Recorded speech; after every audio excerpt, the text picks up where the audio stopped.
Merhaba arkadaşlar. Bugün yazdan hazırlayıp derin dondurucuya koyduğum barbunyalarla zeytinyağlı barbunya yapıyorum. Burada 600 gram kadar barbunyam var. Üzerine kaynar su koyup buzlarının çözülmesi için barbunyalarımı kenara alacağım. Barbunyalarımı kenara alıp tencerenin başına geçiyorum. Ocağımı yaktım. Tencereme şöyle yarım çay bardağından fazla zeytinyağı alıyorum.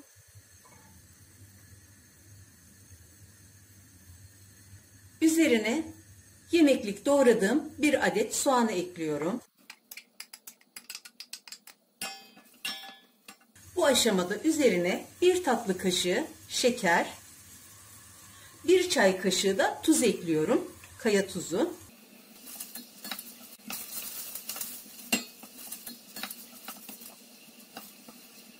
Ocağı orta kısığa getirdim. Tuzu ve şekeri soğanlarla beraber tencereye aldığımız zaman soğanlar hem daha çabuk pişiyor hem de çok güzel karamelize oluyor. Şimdi ben diğer malzemelerimi hazırlayacağım. Soğanları şöyle bir çevirdikten sonra diriliği de bayağı gitti. İçine 2 adet orta boy havucu böyle küçük küçük küpler halinde doğradım. Bunları ekliyorum. Ocağımı biraz harlı ateşe getirdim.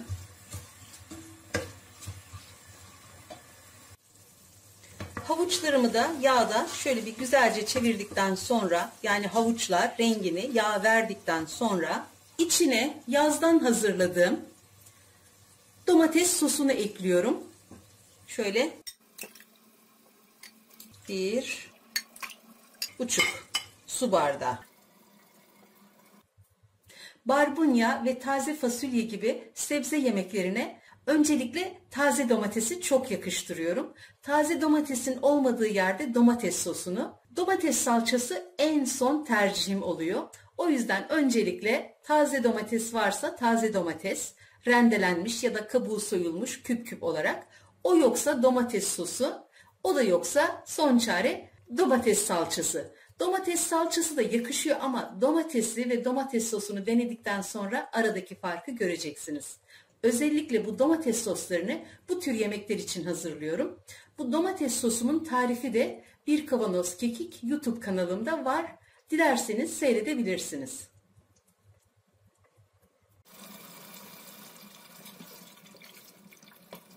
Domates sosum da içinde biraz kaynadıktan sonra içine bir adet küp küp doğradığım patatesi ekliyorum. Patatesi her zaman domates sosu ya da salçadan sonra ekliyorum.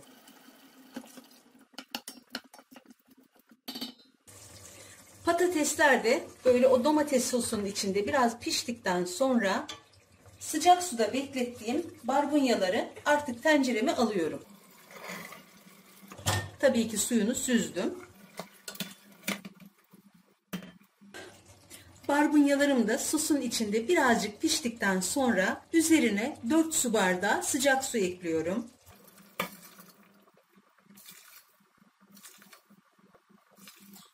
Tamamen ocağı açtım. Şöyle barbunyalarımı bir karıştırıyorum. Kapağını kapatıyorum. Kaynayıncaya kadar harlı ateşte. Ondan sonra tamamen kısık ateşe getireceğim. Yemeğim kaynamaya başladı. Hemen ocağı kısık ateşe alıyorum. Tekrar kapağını kapatıp pişinceye kadar bu şekilde ocakta tutuyorum. Tabii ki ara sıra kapağını açıp karıştıracağım. Barbunyalarım tam 40 dakikadır kaynıyor. Bir 5 dakika daha kaynasın. Ondan sonra ocağı kapatırım. Artık tamam. Ocağımı kapatıyorum ve barbunyaları kapağını kapatarak en az 1 saat dinlendiriyorum. Bakın suyu, kıvamı gayet güzel oldu. Şimdi bunu dinlendiriyorum. Ondan sonra servis tabağına alacağım. Yemeğim yeterince dinlendi.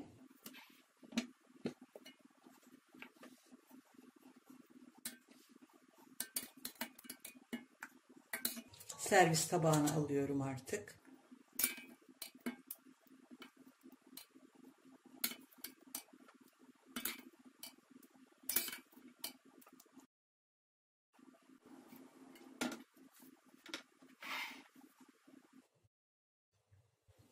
Üzerine biraz maydanoz serpiyorum.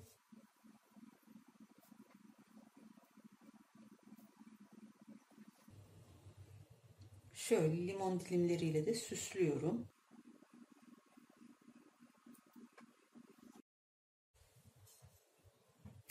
Yaz kış yapıp tüketilebilecek çok güzel bir yemek. Herkes yapsın, herkes denesin isterim. Yapmak ve denemek isteyen herkese şimdiden kolay gelsin, afiyet olsun.